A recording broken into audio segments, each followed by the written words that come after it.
এমন একটা দিবস যে দিবসে বাংলাদেশের স্বাধীনতা, সার্বভৌমত্ব, স্বাধীনতার লাল সূর্য অস্তমিত হয়েছিল এবং প্রায় 200 বছর আমরা এই ভারতের ব্রিটিশের গোলামি করেছি।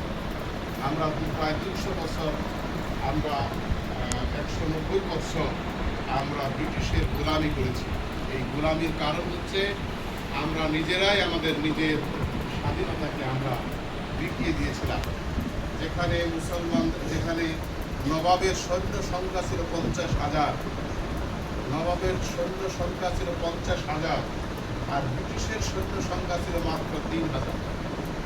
এই 3,000 সৈন্যের লড়াই করে গেল আর 50,000 সৈন্য লড়াই করলো না, লড়াইয়ের নাটক করলো। এই নাটকের কারণেই আমরা সেই স্বাধীনতার সূর্য অস্তমিত হয়েছে। নবাব সিরাজউদ্দৌলার যারা আলীবর্দী খাঁ, তার নবাব সিরাজউদ্দৌলাকে তার পাশেই শেষ 6টা বৎসর নবাবের পাশেই বসিয়ে রাখতেন রাজ্য পরিচালনা করার জন্য। তার নবাবী পরিচালনা করার সময় তার পাশে বসিয়ে রাখতেন। টার্গেট ছিল সিরাজকে নবাব বানাবেন। সেই জন্য 6টা বছর ট্রেনিং নিয়ে দেশপ্রেম, তার মধ্যে যোগ্যতা যেভাবে তৈরি হয়েছিল, সেই যোগ্যতা দিয়ে মাত্র 23 বছর বয়সে নবাব সিরাজউদ্দৌলা নবাবের দায়িত্ব পেলেন। মাত্র 14 মাস এই দায়িত্ব পালন করেছেন। নবাবের দায়িত্ব পালন, নবাব সিরাজউদ্দৌলার দায়িত্ব গ্রহণের পর থেকেই তার ঘর থেকেই এই সমস্যাগুলো তৈরি হয়। তার খালা ঘসেটি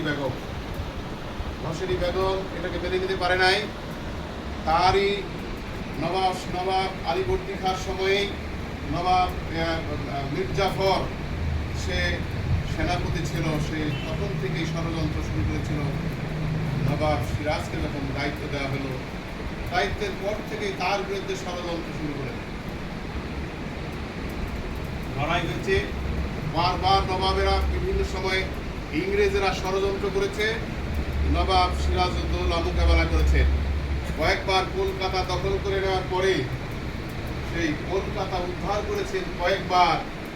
সেই উদ্ধার করার শেষ চেষ্টায় যখন চেষ্টা করেছিলেন, তখন এই নবাবের এই চেষ্টার পরে যারা নবাব যাদেরকে নিয়ে মোকাবেলা করেছে, তারা ঠিক মতো কাজ করে নাই।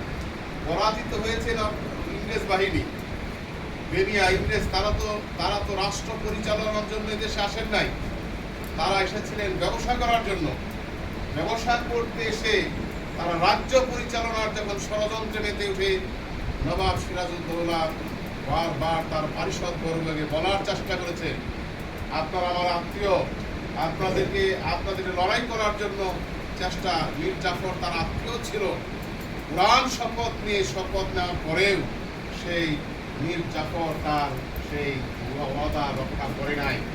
হ্যাঁ, এই জমিদার শ্রেণীর ছিল এই ওই যে মানে হিন্দু জগৎ শেঠ ছিল, তার একটা প্রভাবশালী মানুষ ছিল।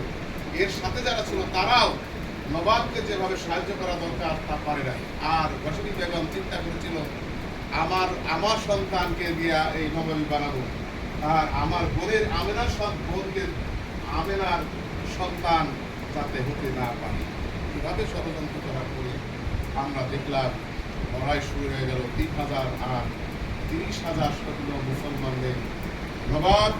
নবাবের পক্ষে যারা ছিলেন তারা দাঁড়িয়েছিলেন, লড়াইটা ঠিক মতো করেন নাই এবং বারবার নবাবের কাছে মেসেজ আসছে, তাদেরকে বারবার বলা হয়েছে, কিন্তু আমার নবাবের যারা সেনাপতি যদি ভূমিকা পালন না করে, তাহলে আমরা সেই যুদ্ধতে পরাজয় হবে। আমরা দেখতে পাই আজ এমন একটা সময় আজকে পলাশী দিবস আমরা পালন করছি, যে সময় বাংলাদেশের স্বাধীনতা নিয়ে, বাংলাদেশের সার্বভৌমত্ব নিয়ে অনেক ষড়যন্ত্র চলছে। এই বাংলাদেশের স্বাধীনতা সার্বভৌমত্ব নিয়ে যারা আজকে দেশ পরিচালনা করছেন, তারা ভারতের প্রেসক্রিপশনে দেশ পরিচালনা করছে।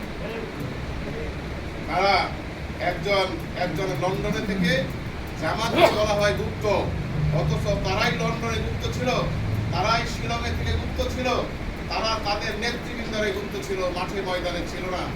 আজকে মিডিয়া এবং ইলেকশন ইঞ্জিনিয়ারিং এর মাধ্যমে যারা ক্ষমতায় গিয়েছে, ভারতের প্রেসক্রিপশনের বাইরে তারা যেতে পারছে আমরা মনে করি।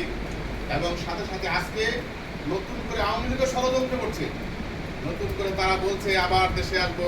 দেখলাম শেখ হাসিনা বক্তব্য দিচ্ছে, আমরা আসছি, প্রস্তুতি ফাঁসির মঞ্চ রেডি করেন, আমরা তো আপনাকে দেশে আনতেই চাই।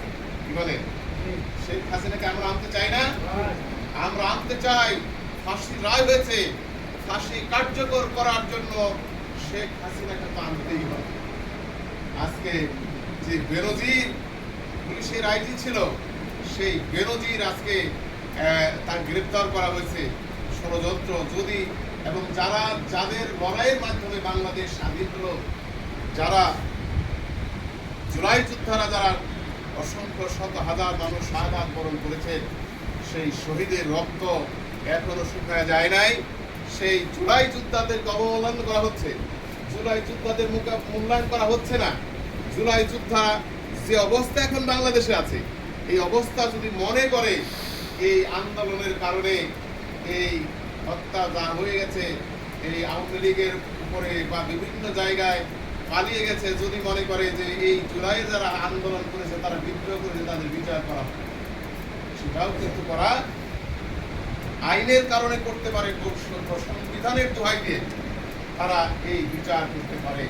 কিন্তু জুলাই যোদ্ধাদেরকে মূল্যায়ন করার জন্য জামাত সহ 11 দলের জোট যেভাবে পালন করছে, আজকেও সারা দেশে এবং রাজধানীতে আজকে গণমিছিল হচ্ছে, সেই মিছিলে এই স্বাধীনতা সার্বভৌমত্বের ষড়যন্ত্র চলছে। সেই ষড়যন্ত্র মোকাবেলা করার জন্য আমরা তৃণমূল পর্যায়ে সর্বস্তরে আমাদের প্রস্তুতি গ্রহণ করতে হবে। আওয়ামী লীগ উঁকি মারার চেষ্টা করছে, আমরা সাবধান করে দিতে চাই, কোন ষড়যন্ত্র বাংলাদেশের স্বাধীনতা সার্বভৌমত্ব আর করতে দেওয়া হবে না। সম্মানিত ভাইরা আমার, আজকে দেশপ্রেমিক জনতাকে ঐক্যবদ্ধ হতে হবে। আজকে দেশ যারা পরিচালনা করছেন, তারা দেশের সার্বভৌমত্বের কথা চিন্তা করছেন না, দেশের স্বার্থের কথা চিন্তা করছেন না। কয়েক দফাতে তেলের দাম বাড়ানো হয়েছে, দ্রব্যমূল্যের দাম বৃদ্ধি করা হয়েছে, আজকে দেশের মানুষকে জিম্মি করে রাখা হয়েছে। আমরা আন্দোলন যারা করছে তাদেরকে থামিয়ে দেওয়ার চেষ্টা করছি। আমরা মনে করতে চাই, আমরা বলতে চাই, আজকে এই ৮৫ দিবসের ২৩শে জুন, আজকে আমাদেরকে স্বাধীনতা রক্ষার জন্য জামাতকে এগিয়ে আসতে হবে, কারণ অন্যদেরকে দিয়ে স্বাধীনতা রক্ষা করা সম্ভব। নবাব সিরাজউদ্দৌলাকে ২৩শে জুন যখন রক্তাক্ষয়ী যুদ্ধের মাধ্যমে তার নবাব বাহিনী আত্মসমর্পণ করলো, নবাব সিরাজউদ্দৌলাকে গ্রেপ্তার করা হলো এবং সম্ভবত ২ তারিখে নবাব সিরাজউদ্দৌলাকে ঘরের মধ্যে আটকে রেখে তাকে একটি ঘরের মধ্যে তাকে শাহাদাত বরণ করতে হয়েছে। এই যে ২৩ তারিখ থেকে ২ তারিখ পর্যন্ত এই সময়টা, এবং নবাবকে যখন গ্রেপ্তার করে নিয়ে যাচ্ছে, শত শত মানুষ না হাজার হাজার মানুষ রাস্তায় দাঁড়িয়েছিল, দেখছিল তার এমনি নাটক দেখছিল। যদি এদেশের জনগণ হাজার হাজার মানুষ যদি একটা করে পাথরের টুকরা দিয়ে ঢেল দিত, ওই সময় ইংরেজ বাহিনী খুঁজে পাওয়া যেত। তারা বুঝে নাই যে স্বাধীনতার এই নবাবের পতনের মাধ্যমেই স্বাধীনতার সূর্য অস্তমিত হয়ে যাচ্ছে। আজকে যে ষড়যন্ত্র হচ্ছে, এই ষড়যন্ত্র যদি মোকাবেলা করা না যায়, সাইদি সাহেব যেরকম বলেছিলেন যে এমন অন্ধকার দিন আসছে যার আর সাথে হওয়ার সম্ভাবনা নাই। যদি আবার এরকম পতন হয়ে যায়, আবার অন্যরকম ঘটনা ঘটে যায়, দেশের স্বাধীনতা রক্ষা করা যাবে না। সেই জন্যই জামাতকে দেশপ্রেমের ভূমিকা পালন করে 11 দল যারা আছে এবং দেশপ্রেমিক জনতাকে সাথে নিয়ে আমরা এই দেশটাকে ভালো করার দায়িত্ব আমাদের গ্রহণ করছি। আজকে এই ৮৫ দিবসে লর্ড মাউন্টব্যাটেন বলেছিলেন এই ইংরেজ আরেকজন লর্ডও বলেছিলেন মুসলমানরা যদি ওই দিন বাঙালি যদি একটা ইটের টুকরা দিত তাহলে ইংরেজ বাহিনী খুঁজে পাওয়া যেত। এবং এই ষড়যন্ত্রের কারণে তারা মনে করেছিল যে তারা নিজেরাই নবাব হয়ে যাবে, নিজেরাই বড় বড় পদ পাবে। এবং আমরা দেখছি নবাবের একেবারে নবাব হয়েছিল